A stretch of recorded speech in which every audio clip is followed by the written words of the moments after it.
Antes que nada, bueno, pues agradecer que me hayan invitado aquí a platicar con ustedes unos minutos en esta feria de posgrados, que realmente es un evento muy interesante por diferentes causas que yo espero tengamos oportunidad de platicar más adelante.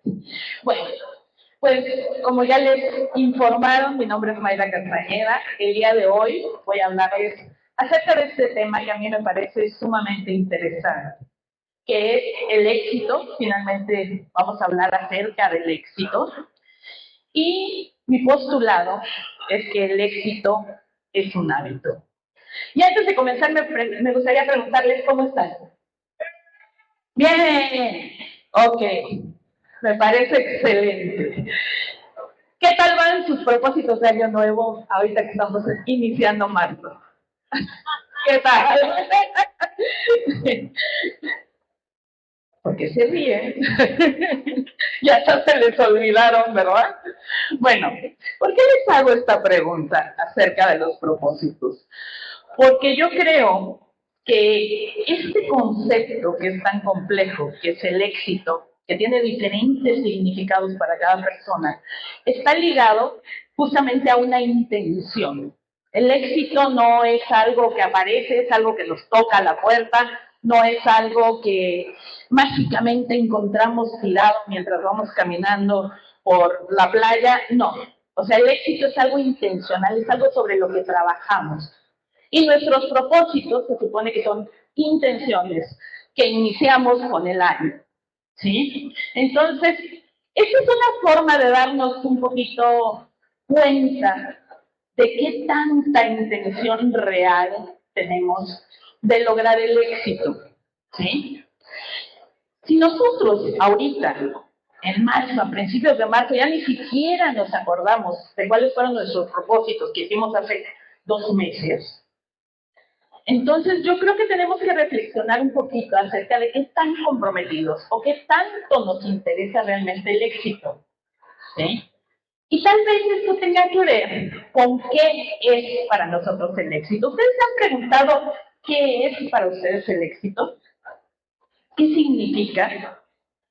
Porque, bueno, nos venden muchas cosas, ¿verdad? O sea, de repente vemos en las redes sociales, en los comerciales, en los medios de comunicación que nos hablan del éxito, que nos quieren vender un carro diciéndonos que eso es tener éxito, o que nos quieren vender una casa y nos dicen que eso es el éxito, o que nos quieren vender la idea de que tenemos que tener un puesto ejecutivo en una gran transnacional para ser exitosos. Hay diferentes formas de entender el éxito. A mí me gusta pensar que el éxito está ligado con la felicidad. ¿Sí? Eso que nos hace felices, eso que nos hace sentirnos plenos, realizados, que realmente nos conecta con nuestra misión. ¿Sí? Eso que nos conmueve, eso que se nos queda en la memoria, eso que nos impulsa también a seguir creciendo. El éxito, yo escuché hace algún tiempo, no es una meta, es un proceso. Y yo creo que sí es cierto, como la felicidad. ¿Ustedes se han puesto a pensar qué es para ustedes la felicidad? ¿Se han puesto a reflexionar sobre qué es la felicidad? Yo creo que la felicidad tiene diferentes componentes, como la vida. ¿Sí? La vida es como una mesa. Imaginémonos una mesa, no de 4 patas, de 6, de 8, de 10, dependiendo de los diferentes aspectos de nuestra existencia. ¿Sí? Nuestra existencia está compuesta por nuestra relación con nuestra familia, por nuestra relación con el trabajo, con nuestra relación con nosotros mismos, con el dinero, con la parte laboral, con la parte sexual, con la parte espiritual. Son diferentes patas que tiene esta mesa. ¿Qué pasa si una de esas patas es más corta o más larga que las otras? Si yo llego y pongo un plato de sopa, ¿qué va a suceder encima de esa mesa? ¿Qué pasa con ese plato de sopa? Se cae, se derrama, ¿sí? ¿Por qué? Bueno, porque la mesa está desequilibrada, tiene una pata más larga, una pata más corta. Muchas veces eso sucede en nuestra vida. De pronto tenemos cosas a las que les ponemos más interés, más importancia, les damos un peso más allá y no nos damos cuenta que también tenemos que equilibrar los diferentes aspectos de la existencia. Entonces yo creo que es importante en principio plantearnos qué es importante para nosotros y cómo vamos a equilibrar los diferentes aspectos de nuestra vida. Esto tiene que ver con la profesión, con nuestro propósito de vida, con lo que queremos ser, en lo que nos queremos convertir. Entonces, yo les invito a reflexionar por un momento, ¿cuáles son esos diferentes aspectos de su vida que quizás están un poquito olvidados, que se han vuelto esa pata corta, que se han vuelto esa forma en la que no le ponemos atención a nuestra felicidad? O que quizás necesitan un poquito más de nosotros, de crecimiento personal, ¿sí? De entender qué es lo que realmente importa para nosotros en la vida. Y si ustedes piensan que tienen esta mesa que se está desequilibrando, yo creo que hay que plantearnos, como segundo término, ¿qué podemos hacer? ¿Sí? ¿Cómo podemos empezar a lograr ese equilibrio? De repente pensamos que lograr ese equilibrio en la vida, o lograr la felicidad, o lograr el éxito, es realmente casi volver a nacer, ¿no? Que tenemos que voltearnos como calcetín, cambiar un montón de cosas, y tal vez no sea necesario tener este cambio tan radical. Primero tenemos que entender ¿de dónde vienen esos resultados que tenemos en la vida? Miren, si ustedes voltean alrededor, voltean a ver lo que hay aquí, las sillas, el escenario, la pantalla, las mesas, los stands, la ropa que traemos puesta, todo lo que hay en este centro de convenciones, en principio fue una idea. Todo ha sido creado por el ser humano. Y en principio, antes de ser algo materializado, antes de ser algo que podemos tocar, era una idea. Y las ideas, así como se convierten en cosas tangibles, también se convierten en actitudes y también se convierten en creencias. Y de ahí vienen también los hábitos. Ustedes se han preguntado, ¿qué tan poderosas son las ideas? ¿Se han puesto a pensar un segundo acerca de qué tan poderosas y qué tan importantes son las ideas en su vida? Miren, ustedes han escuchado hablar de los nazis, seguramente, ¿verdad? Todos hemos escuchado hablar de los nazis, esta ideología alemana en un momento en la Segunda Guerra Mundial, Hitler, etcétera, etcétera. Bueno, los nazis no solo eran militares actuando bajo las órdenes de Hitler. Entre las filas de los nazis también había muchos científicos. ¿Sí? Científicos que se pusieron a estudiar diferentes cosas. Una de las cosas más interesantes que más me ha llamado la atención acerca de lo que experimentaron, por lo que experimentaron estos nazis, estos científicos, es el cerebro humano, las conductas y las ideas. ¿Sí? ¿De dónde vienen las creencias? ¿Cómo se forman? ¿Y cómo pueden cambiar la vida de una persona? Ellos hicieron un experimento muy interesante. Fíjense lo que hicieron, porque realmente es de llamar la atención. Ellos tomaron a dos prisioneros judíos. ¿Sí? Tomaron a dos judíos y los metieron en un cuarto cerrado. ¿Sí? Solo ellos dos. A uno lo sentaron en una silla, lo ataron de pies y manos, lo ataron a la silla. Al otro lo acostaron en una camilla, ¿sí? A este hombre lo pusieron a ver lo que estaba sucediendo con su compañero, con el que habían atado a la camilla. A este hombre le extendieron los brazos, se los amarraron, le amarraron los pies y le vendaron los ojos. No podía ver nada. El que estaba sentado sí podía ver, el que estaba acostado no. Al que estaba acostado, le cortaron las venas de las muñecas para que se desangraran. Y debajo de sus muñecas pusieron 2 cubetas de lámina para que goteara la sangre. Y se escuchaban cómo goteaba la sangre. Tac, tac, tac. El hombre que estaba sentado no podía hacer absolutamente nada por su compañero.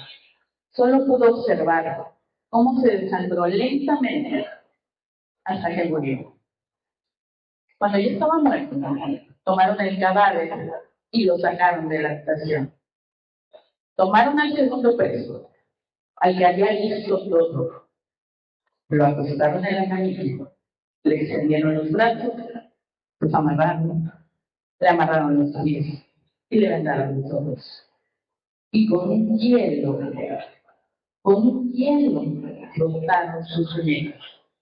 Pusieron el hielo a gotear en las cubetas y se escuchaba exactamente igual.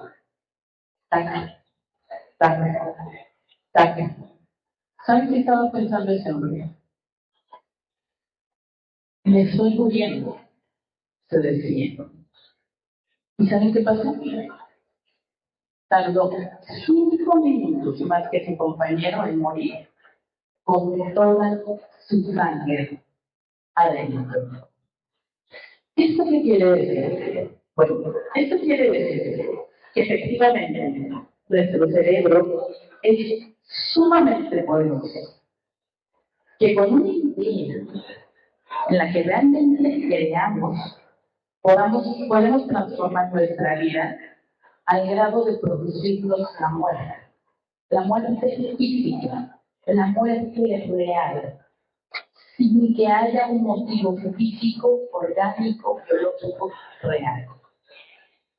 Imagínense qué poderosas son las ideas cuando creemos en ellas.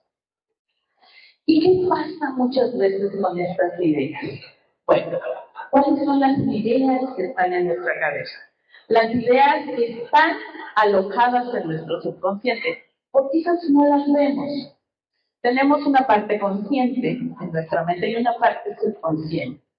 Ese subconsciente se ha ido alimentando de todas las cosas que nos han sucedido en la vida.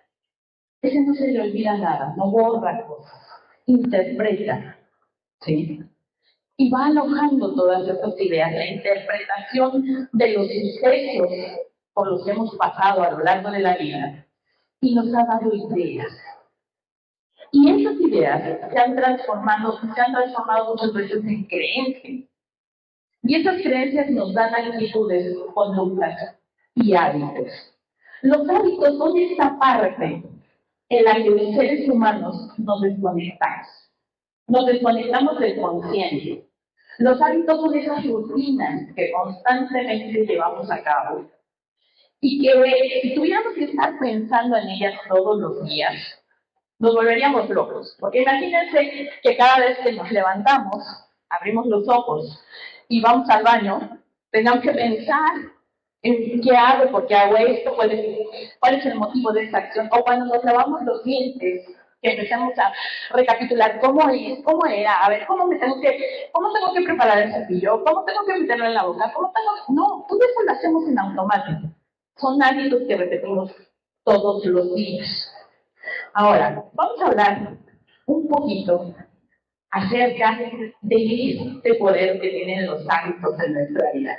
Hay una frase de Mahatma Gandhi que me gusta mucho que es: tus creencias se convierten en tus pensamientos se convierten en tus palabras se convierten en tus acciones se convierten en tus hábitos se convierten en tus valores se convierten en tu destino. Si nosotros nos ponemos a analizar un poquito esta frase, podríamos entender por qué de pronto los hábitos pesan tanto en nuestra vida y también por qué es tan difícil cambiarlos. ¿Por qué de pronto cuando hacemos los propósitos de Año Nuevo, el 31 de diciembre, o los pensamos una semana antes, o 15 días antes, o los estamos pensando 2 meses antes, Y empieza enero y empezamos, nos inscribimos en el gimnasio, vamos 2 días, vamos 3 días, y ya como que a la semana ya como que empezamos a decir, ay, será muy necesario que vaya yo, será muy necesario que haga yo ejercicio, y si voy y no me saludo, no, y si no voy, y si aviso, no, pues ¿para qué aviso, verdad? Si ni me van a buscar. Bueno, ¿qué pasa? ¿Por qué ese hábito no entra en nuestra vida y lavarnos los dientes entró tan fácilmente? O comer 2, 3 veces al día entró tan fácilmente en nuestra vida. Pero esos hábitos que sabemos que nos van a servir, que son saludables, que son buenos para nosotros, que nos van a transformar en la persona que queremos, no es tan sencillo dejarlos entrar en nuestra vida. ¿Qué pasa con esos hábitos? Bueno, vamos a ver un poquito, vamos a adentrarnos un poquito en la ciencia detrás de los hábitos. ¿Sí? ¿Qué es lo que pasa con esto? Bueno, hay algo muy interesante. Las investigaciones neurológicas recientes han revelado que todos los hábitos funcionan bajo una estructura de 3 componentes. Fíjense esto, la señal. Esa situación que se da, que se presenta en nuestra vida y que de pronto nos lleva a pensar en que tenemos que cambiar algo de nuestra rutina, algo que hacemos todos los días, algo que forma parte de lo que somos. Después viene la parte justamente de la rutina. Es el comportamiento en sí mismo, la acción que realizamos. Eso tiene que ver, es uno de los 3 componentes, es el segundo componente de los hábitos. Y después viene la recompensa, ¿sí? Es lo que obtenemos de esta rutina. Esos 3 componentes, si no llegan a cerrar un círculo, hace que no podamos convertir esa intención en un hábito. Viene también de nuestro marco de creencias, de quiénes somos. De pronto, nosotros nos hemos dicho a nosotros mismos que, bueno, pues es que yo, pues yo así soy, ¿verdad? Como decía mi abuela, soy hermosa, ¿no? porque no le gusta. La palabra gordo o gorda es una palabra que ahorita es muy agresiva, se considera agresivo, pero fíjense qué curioso. Antes, aunque no era explícito, sí había una forma de evitar esa palabra, ¿no? No decían, ay, el niño está gordito, no, decían, el niño está hermoso, ¿no? Hermoso igual a gordito. Bueno, entonces nosotros nos concebimos a nosotros mismos dentro de nuestro marco de creencias. Está la idea de que así somos. Yo soy flojo o soy floja. Entonces, ¿cómo voy a ir al gimnasio? Va contra lo que soy, contra mi marco de creencias, de mi identidad. ¿Sí? Entonces, ¿qué es lo que pasa cuando queremos cambiar solo los componentes externos? No las ideas que subyacen en nuestro subconsciente y que finalmente constituyen un marco de creencias. Bueno, pues sucede que es sumamente difícil cambiar. ¿Por qué? Porque los hábitos son muy poderosos. ¿Y por qué son tan poderosos? Fíjense, en términos neurológicos, ¿qué sucede con nuestro cerebro? Con el soporte biológico que da sustento a quienes somos como personas, a nuestra mente, a nuestra personalidad, a nuestra identidad. Bueno, pues esta formación de hábitos está ligada al ganglio basal. Es una parte muy específica de nuestro cerebro. Es una estructura que está implicada en el control de los movimientos voluntarios, el aprendizaje procedimental y las rutinas. Ahí es donde se forman los hábitos. Imaginen ustedes que nuestro cerebro, esa maravilla, esa estructura, que no es lo que somos nosotros, ojo, con todo esto de neuro, De pronto ya parece una moda y ya hay hasta neuroshampoo, aunque ustedes no lo crean, existe una cosa que se llama neuroshampoo en España. Una amiga que es neurocientífica platica justamente acerca de esto, ¿no? La palabra neuro vende. ¿Por qué? Pues porque está de moda, porque en las neurociencias, porque en la neuroeducación, porque en la neuroplasticidad, todo es muy atractivo. Descubrir que está dentro de nosotros esa estructura que de pronto era algo desconocido totalmente, algo misterioso para nosotros, de pronto se ha convertido en un espacio de exploración en tiempo real, como el Internet, ¿no? Algo que podemos ya, porque no se podía antes, investigar, estudiar con un cerebro vivo. Ya no tiene que ser en cadáveres. Ya podemos a través de la neuroimagen descubrir qué está sucediendo en nuestra cabeza. ¿Y qué es lo que sucede? Bueno, existen una serie de redes neuronales que son las que constituyen tanto lo que son las ideas, las creencias, los hábitos, las acciones que llevamos a cabo. ¿Sí? Se van conformando una serie de redes neuronales. Fíjense qué curioso. Antes se hablaba de que habían 100.000 millones de neuronas, que teníamos 100.000 millones de neuronas. Y era como nos explicábamos que nosotros somos más inteligentes que otras especies, ¿no? Porque tenemos muchísimas neuronas en comparación con otras especies. ¿De dónde salió esa cifra? No sabemos. A alguien se le ocurrió que habían 100.000 millones de neuronas. Y viene una neurocientífica, Susana Herculano Hassel, una neurocientífica muy reconocida, brasileña, y se pone a experimentar. Y se pregunta, a ver, ¿de dónde viene esta cifra? ¿Cuántas neuronas tiene una ballena? ¿Cuántas neuronas tenemos nosotros? Y las cuenta. Y resulta que la ballena tiene más neuronas que nosotros. ¿Sí? Nosotros tenemos 86.000 millones de neuronas, no 100.000 millones. Un cerebro adulto tiene 86 millones de neuronas. Entonces, ¿cómo nos explicamos que la ballena no haya construido una civilización, no tenga centros de convenciones, no tenga humor, no tenga una serie de actividades, posibilidades y pues todas estas habilidades para construir cosas? Bueno, porque no es el número de neuronas lo que nos hace diferentes. Lo que nos ha permitido construir una civilización es el número de conexiones que puede hacer cada una de nuestras neuronas. Cada una de las 86.000 millones de neuronas que tenemos en el cerebro puede crear 10.000 conexiones. ¿Sí? Entonces, lo que nos permite tener una identidad, acumular conocimiento, poder recordar, poder construir instrumentos, poder evolucionar, poder crecer y poder transformar nuestro medio ambiente, es esa cantidad de rutas que hacen nuestras neuronas, de estas redes neuronales. Entonces, cada uno de nuestros hábitos hace una red neuronal. ¿Se puede deshacer esa red neuronal en nuestro ganglio basal? Claro que sí.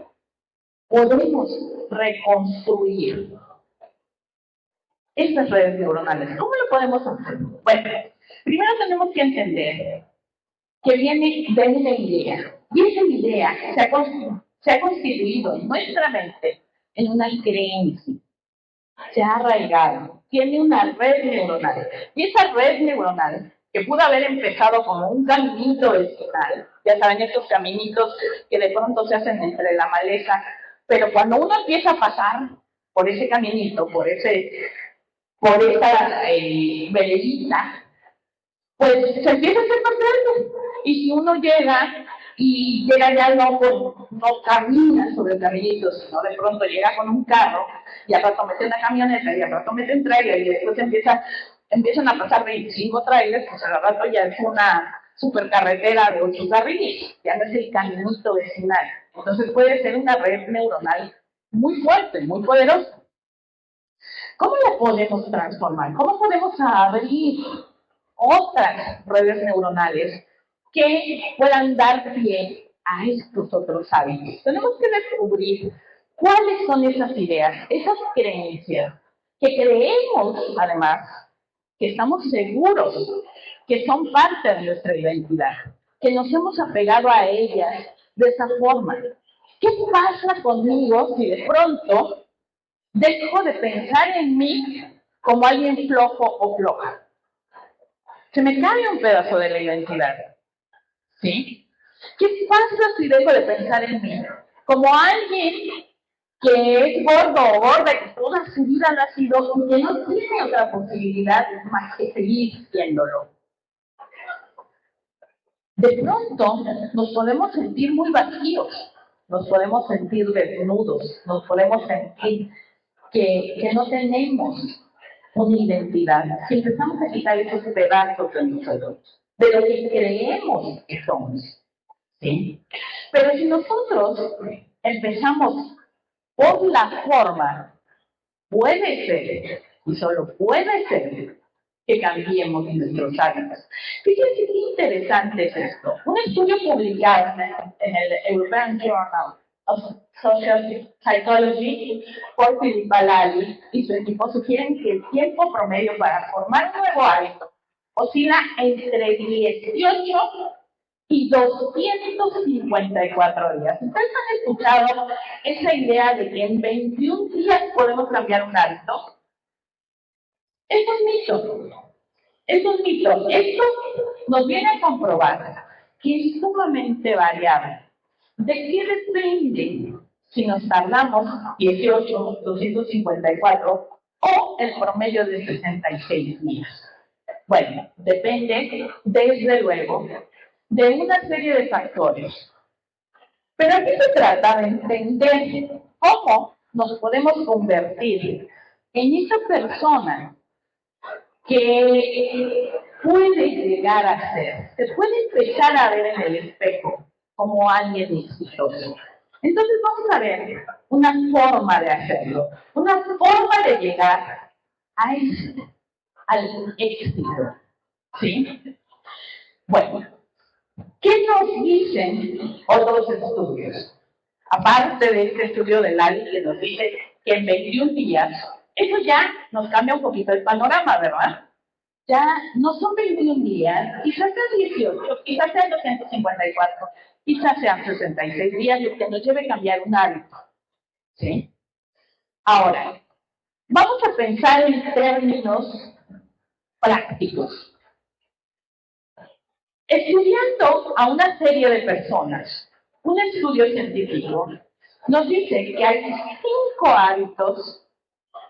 hábitos esenciales de las personas más exitosas. Y aquí estamos hablando de diferentes campos, ¿eh? No estamos hablando de multimillonarios, sí hablamos de multimillonarios, pero no solo en el sentido de que hayan logrado ser multimillonarios. Hablamos de científicos, hablamos de atletas, pero sobre todo hablamos de personas que han logrado sus objetivos, que han logrado lo que se propone, que han llegado a altos niveles en el aspecto en el que les interesa trabajar en su vida, ¿sí? Entonces, bueno, ¿cuáles son estos 5 hábitos en común de estas personas que fueron estudiadas?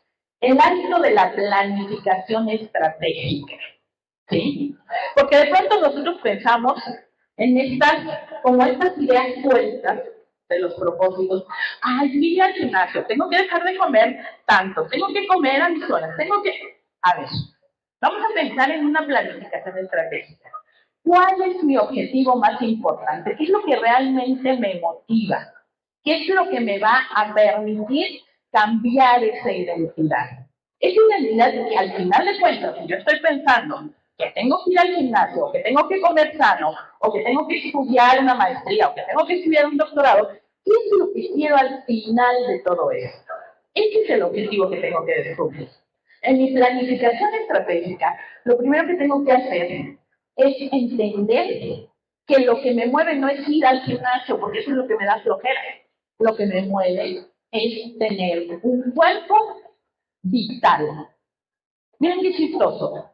De repente pensamos que el tiempo es algo que no podemos comprar, que es algo invaluable, que es algo que se nos va todos los días. Es cierto, pero hay algo que se nos va con el tiempo. Junto con el tiempo se nos va la vitalidad, la energía. Entonces, esto es sumamente importante, porque pensamos en términos del tiempo que estamos en este planeta, pensamos en términos de cómo nos vamos, cada día vamos teniendo menos días en nuestra existencia, pero difícilmente nos damos cuenta que junto con el tiempo que pasa, también entra.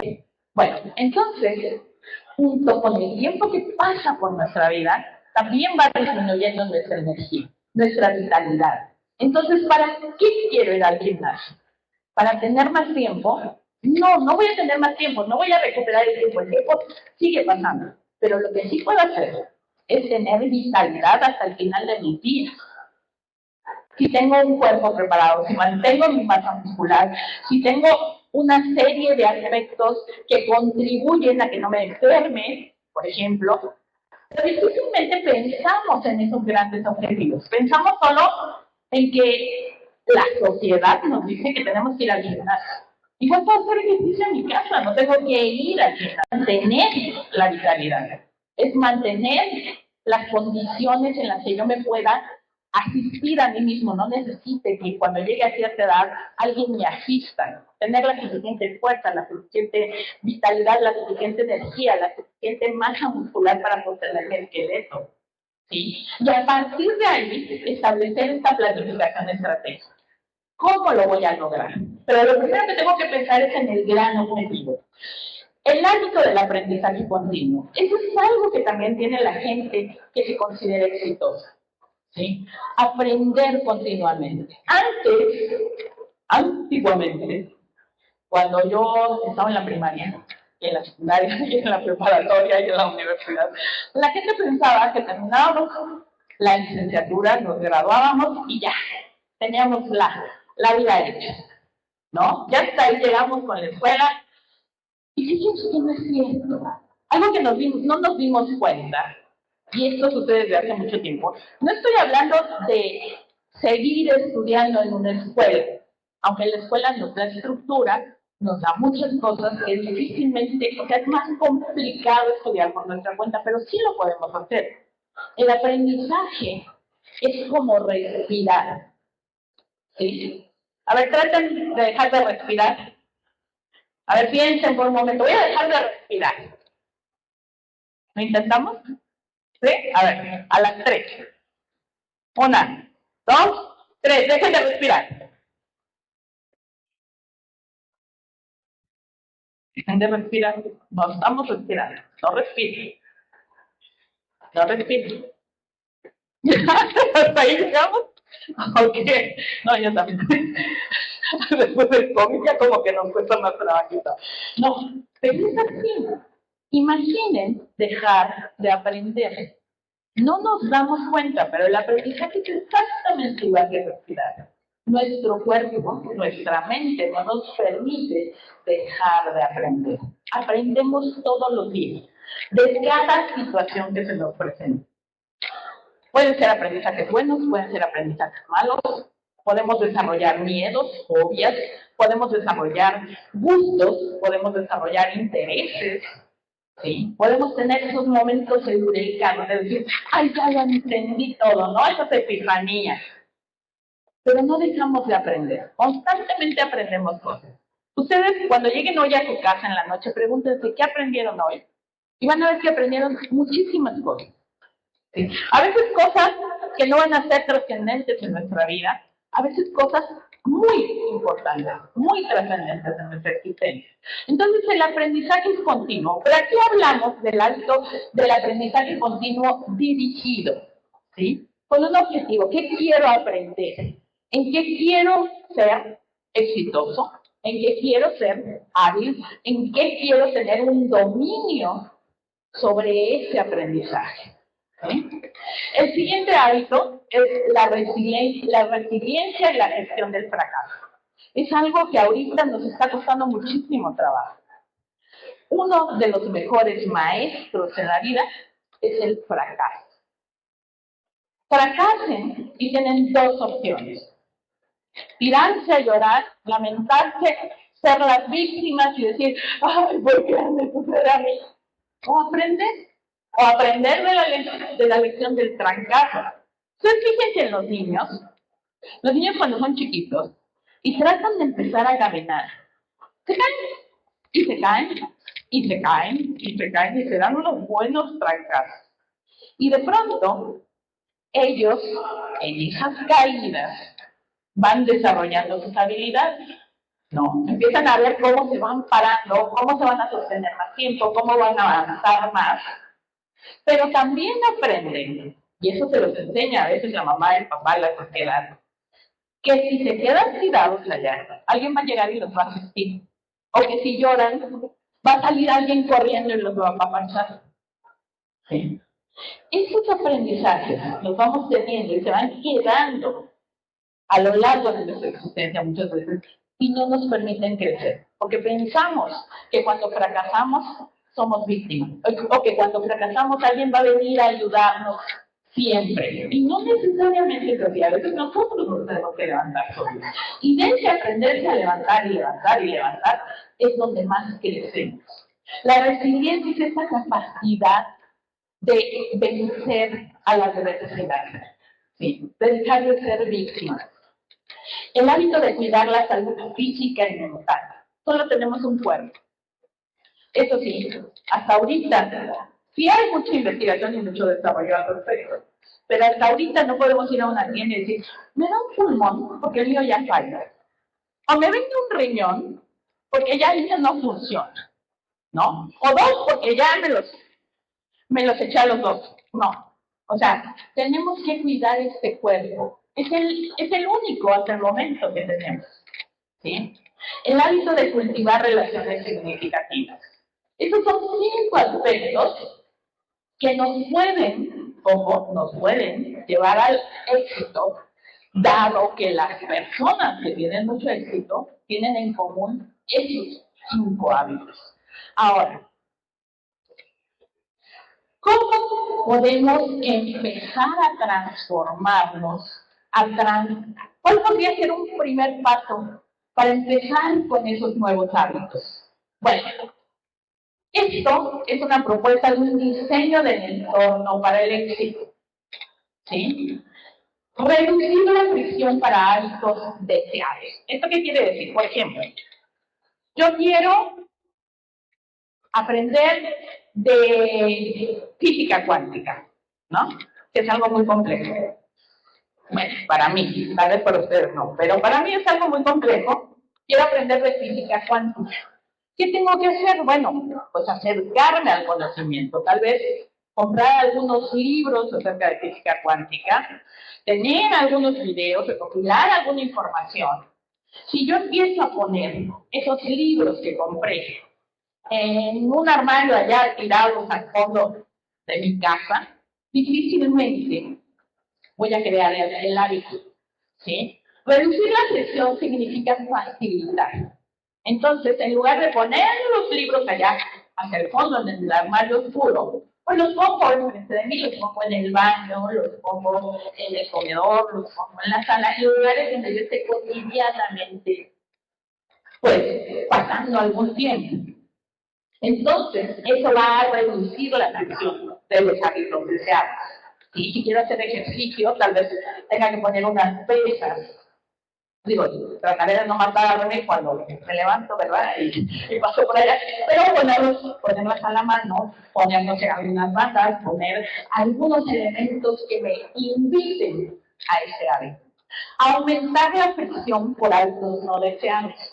Por ejemplo, quiero dejar de comer azúcar. Bueno, pues dejo de comprar cosas con azúcar. Simplemente no las llevo a mi casa. Utilizar desencadenantes visuales.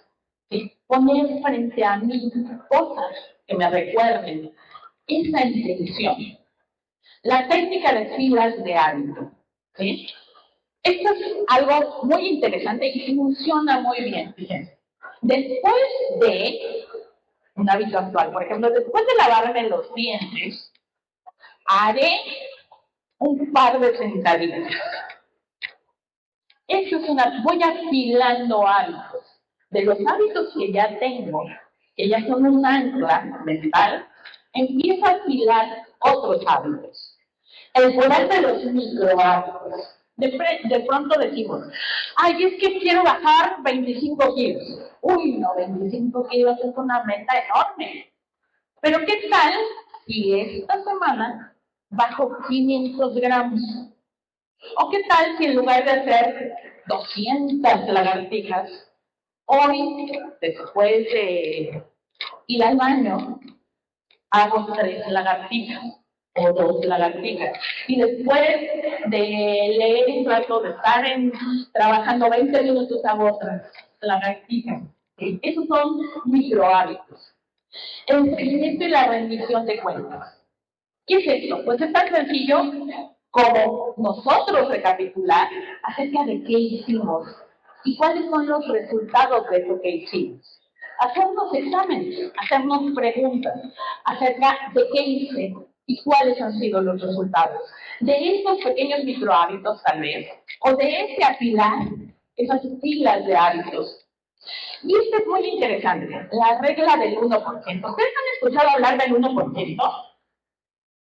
¿No? Generalmente, cuando oímos esto del 1%, nos lleva a pensar en esas personas privilegiadas que tienen mucho poder, que son las personas que controlan el mundo, ya saben, Elon Musk arriba, que son el 1% de la población, ¿no? Mucha gente se refiere a ese 1%. Bueno, ese 1% no es eso, ¿sí? Pero eventualmente nos podría llevar a ese 1%, por lo menos al 1% que terminó un posgrado, ¿no?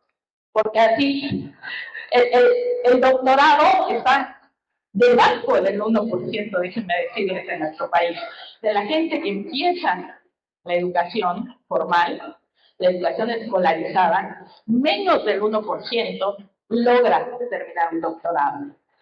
Entonces, bueno, nos podría llevar a ese 1%. Bueno, esta regla del 1% es tan sencillo y tan complicado como ser un 1% mejor todos los días. Preguntamos, ¿cómo puedo ser un 1% mejor hoy? Saquen cuentas. Al final de un año, vamos a ser 37 veces mejor que el día de hoy. No pensemos en todo el año, pensemos en el 1% del día de hoy. ¿Cómo voy a ser un 1% mejor? ¿Sí? Y esto es muy interesante. Fíjense lo que nos dice este autor, que es un connotado novelista. Sembramos un pensamiento y cosechamos una acción. Sembramos una acción y cosechamos un hábito. Sembramos un hábito y cosechamos un carácter. Sembramos un carácter y cosechamos un destino. ¿Cuántas veces hemos pensado que nuestro destino ya está escrito? Que no podemos pasar de ser quienes somos, quienes fueron nuestros papás, quienes fueron nuestros abuelos, que no podemos dejar atrás el lugar en el que nacimos, que no podemos dejar atrás una serie de estigmas.